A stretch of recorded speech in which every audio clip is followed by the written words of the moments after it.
Hola con todos, mi nombre es Kevin Astudillo, soy estudiante de la carrera de fisioterapia de la Universidad Católica del Ecuador.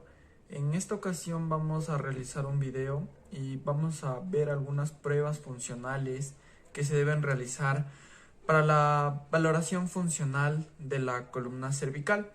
Es importante mencionar que pueden existir problemas en el paciente que no permiten hacer algunas de estas pruebas. Por ejemplo, una inestabilidad en torno a la columna cervical impide que se hagan algunas de las pruebas.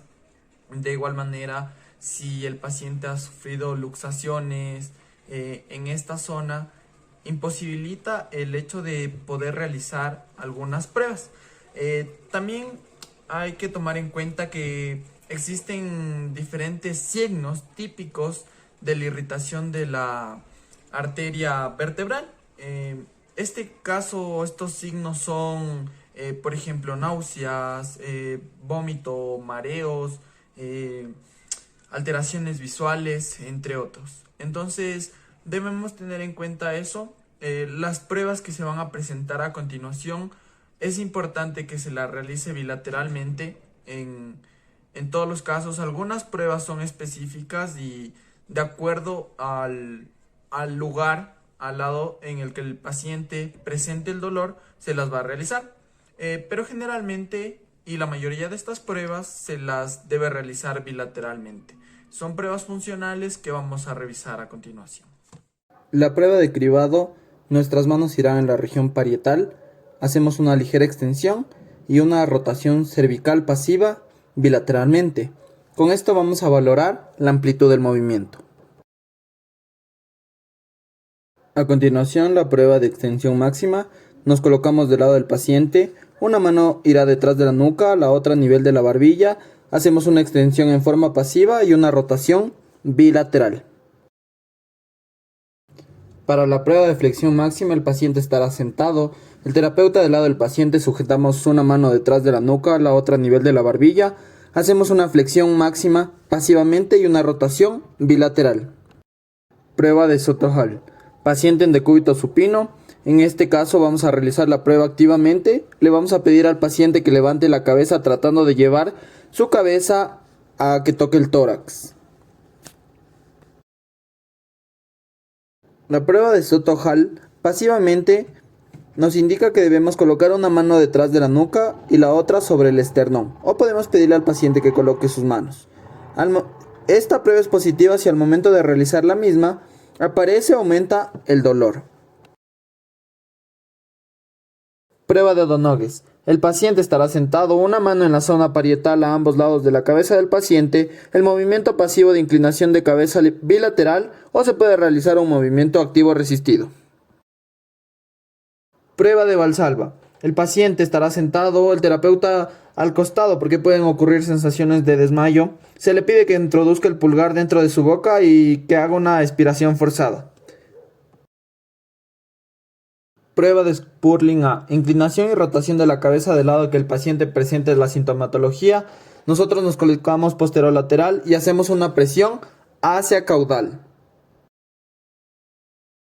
Spurling B. Paciente sentado, terapeuta detrás del paciente, las manos sobre su cabeza.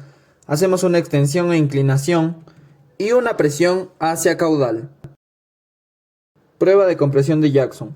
Llevamos la cabeza a una rotación hacia el lado afectado, las manos sobre la cabeza del paciente y realizamos una presión descendente. Prueba de tracción. Con una mano vamos a sujetar por debajo de la mandíbula y la otra a nivel del occipucio. Realizamos una tracción ascendente. Esta prueba es positiva cuando el paciente siente que disminuye el dolor. Prueba de depresión del hombro. En la posición que vemos al paciente, con una mano vamos a hacer una presión descendente sobre el hombro afectado y con la otra vamos a realizar una inclinación contralateral. La prueba es positiva cuando hay dolor en el antebrazo. La prueba de Ducody nos sirve para detectar compresión de las raíces nerviosas cervicales de C4, C5, C5, C6, C6, C7. El paciente estará sentado, lo podemos realizar pasiva y activamente. Esta sería la forma pasiva. Y esta la forma activa en la que nosotros pedimos al paciente que realice el movimiento. Es positiva cuando los síntomas radiculares disminuyen o desaparecen. Prueba de estrés sobre la extremidad superior. Existen 4 variantes que permiten valorar las diferentes raíces nerviosas. La primera, ULTT1, valora los nervios mediano, interóseo anterior y las raíces de C5 a C7.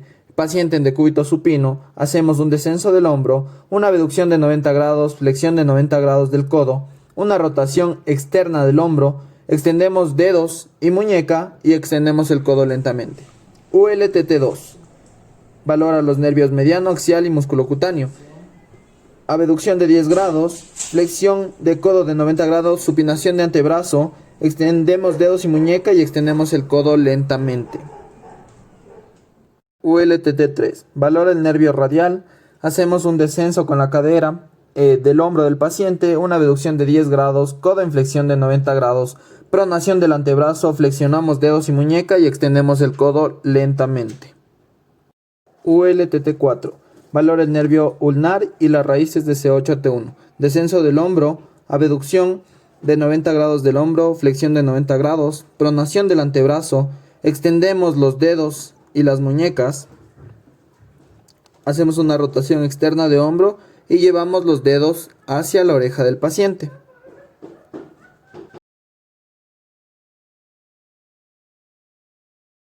Por último, la prueba de compresión en flexión, colocamos al paciente sentado, terapeuta detrás del paciente, las manos sobre o detrás de la cabeza del paciente y hacemos una presión hacia caudal. Gracias.